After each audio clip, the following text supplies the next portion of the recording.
Think Less, Seymour podcast, episode 1. Today, I'll be giving a brief introduction, speaking about what this podcast is, what it's going to be about, and a little bit about who I am and why on earth I am sat here with the audacity to think that anything that I'm going to say is worth listening to. So, to begin with, this podcast is going to be speaking primarily about mental health, and we will come at it from a holistic standpoint, speaking about things such as exercise, neuroscience, lifestyle changes, etc. But the main focus will be on meditation, what meditation really is, how you can begin to meditate, and the sorts of insights and positive changes that meditation can bring to your life if you're willing to stick with it. You're willing to realize that it's not easy and that it takes time and sustained effort, but also realizing that the benefits are almost beyond what you could even imagine. And I will also be cutting through, or hopefully cutting through, a lot of the bullshit that exists surrounding meditation, which is unfortunately due to all of these people speaking about frequencies and crystals and rocks, all these gurus being like, I know all the answers, I'm amazing and all-knowing, and if you pay me £5.99 a month for my 5-step program, you'll be happy. No, that is bullshit, and I'm here to say that. But I'm also here to really be able to express this message, this truth surrounding meditation in a way that is as simple as possible, that will hopefully allow you, the listener, to be guided and inspired to begin your own journey of understanding yourself, processing what you've been through, and living a life that involves a lot more peace, space, freedom, kindness, compassion, and joy. But why me? Why am I sat here speaking about meditation? And the answer is that my life used to be shit, and now it's not. I used to be extremely anxious. I used to hate myself. I used to feel self-pity all the time. I used to judge myself, think that I would never be good enough, feel like everyone was judging me and hating on me and thinking all these horrible things about me, and really just being my own worst enemy inside my own head. And that, unfortunately, is not that abnormal.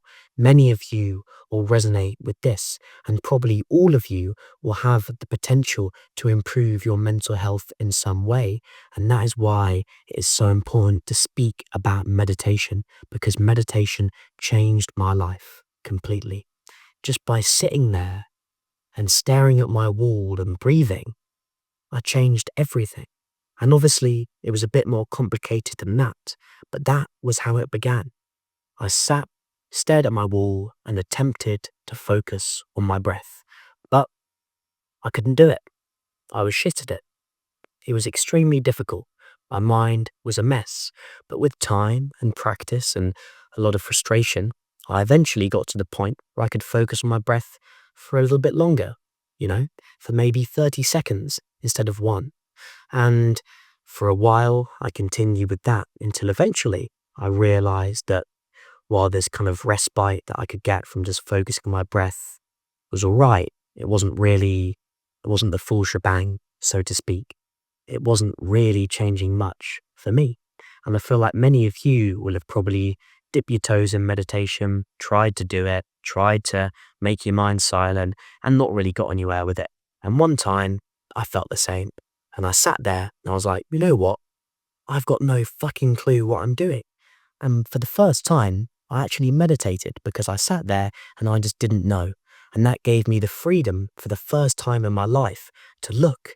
And I realized, from that session and various other times that I meditated around that time, that meditation wasn't about forcing my mind to be quiet, but it was really about being aware of the thoughts and feelings that were happening in my mind while they were happening, being aware of them with a degree of space, being able to sit there and understand the nature of my thoughts and feelings, being able to sit there and realize that it was all these memories and ideas and things that had happened to me coming up.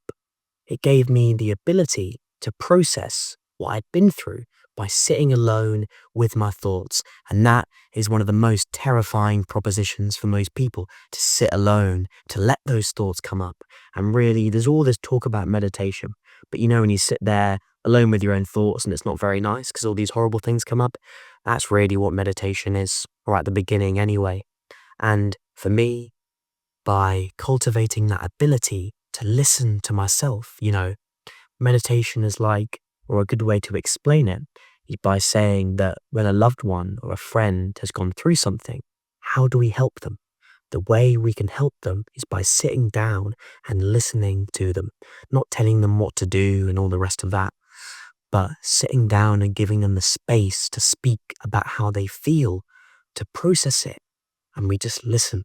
And when we meditate, we realize that we deserve and cultivate the ability to listen to ourselves. You realize that we deserve to sit down and spend time understanding ourselves and processing what we've been through, because we can't force ourselves to all of a sudden be happy and peaceful, but we can sit down and become aware of the reality that we are not peaceful, the reality that we are anxious, that there are these things that we haven't processed, that we might hate ourselves or whatever it is. But that awareness of it facilitates this natural change by seeing the reality of how my mind was operating, of all of these thoughts and feelings. Change began, transformation began through this energy of mindfulness and awareness. And that is why I'm sat here today, to hopefully help you find the courage and the energy to realize that it is possible for you to get better, possible to live in a way that involves so much more happiness, freedom, and even time where your mind is completely silent, you're completely at peace. And that is a part of meditation that is difficult, especially when you, like me before, had been thinking your whole life. I didn't think it was possible to be at a point where I could just sit there with silence and joy in that way. But the best way to really get that across is that many of you may have played a sport or something like that helps you get in that flow state where you're no longer thinking about what you're doing. You're just doing it, acting purely based on what you're perceiving. And there is great freedom in that. And meditation allows us, through understanding and seeing the nature of thought, to realize that a lot of it is completely futile. So we process what we've been through. We begin to see that a lot of the thoughts that we have, we understand them, we understand the things at the center of them, and see that they are a waste of time and energy. And not by force, but through seeing that, we then begin to reconnect with the ability to have silence, which allows us to also have clarity and space and see things as they are, instead of being caught up in all the thoughts and ideas and beliefs that we have and are attached to. And that right there is a quick overview of what meditation can offer you and what it really offered me. And what is important is not that I underwent these changes, not that my life is now peaceful and amazing, or that I'm the best or whatever. That's just not true. But what does matter is that you can do the same. You can make your life better. You have this innate ability to understand yourself and live a life that involves so much more joy. But there is a but, which is that I can't do it for you. No one can do it for you. All these people claiming to have the answer and the ideas, they're lying. They're chatting shit.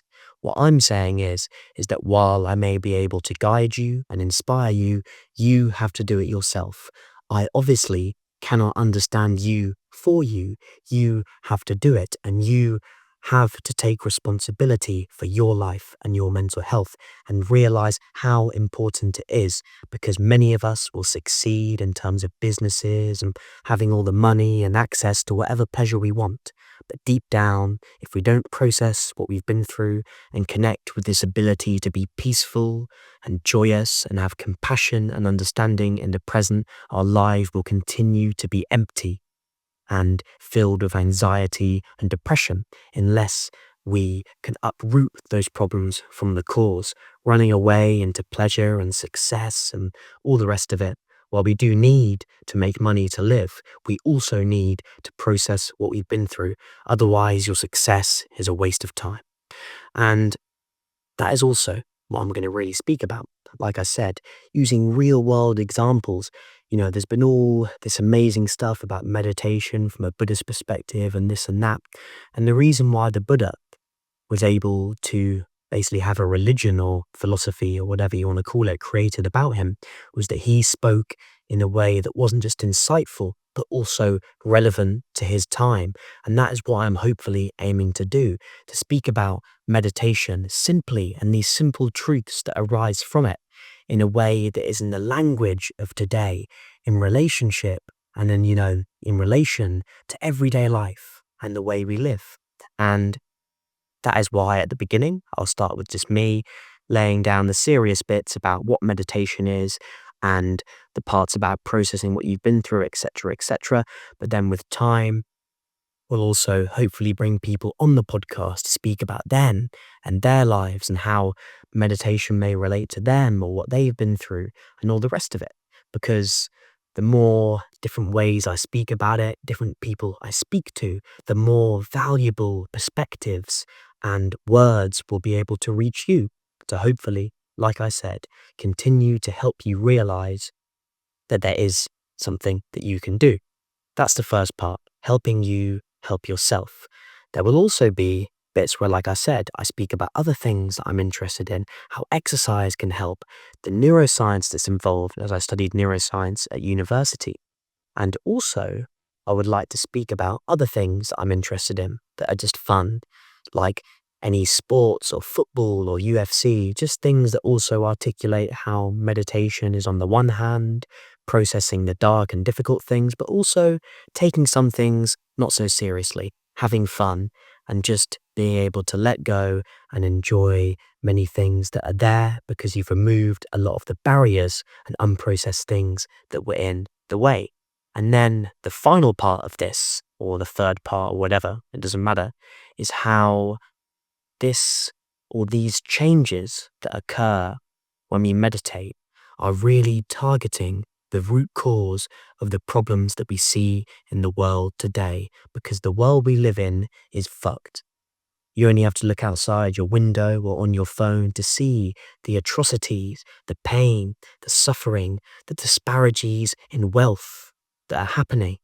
And many of us feel like there's nothing that we can do, or are so quick to blame others and say we need a different political party or this or that. But it's true that it doesn't matter which party we vote for if the people involved are greedy, violent, filled with hate, things will not change. So the only thing we can do is to individually realize that while we can't necessarily change others, those same energies of, like I said, violence, hatred, discrimination, selfishness that are at the root cause of these wars and all the rest of it, that same energy exists within us. And we have the responsibility to see, look at, realize the reality of that and begin to, by seeing the truth of that, but also seeing the truth of our interdependence, of our oneness, of our relationship and reliance on each other, and understanding that we are all really the same.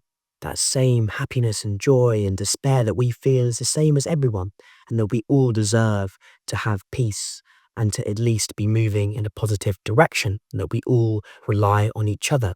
By cultivating the energies of compassion, love, and kindness in our own lives, that is all that we can do to begin to contribute to these big problems that we have.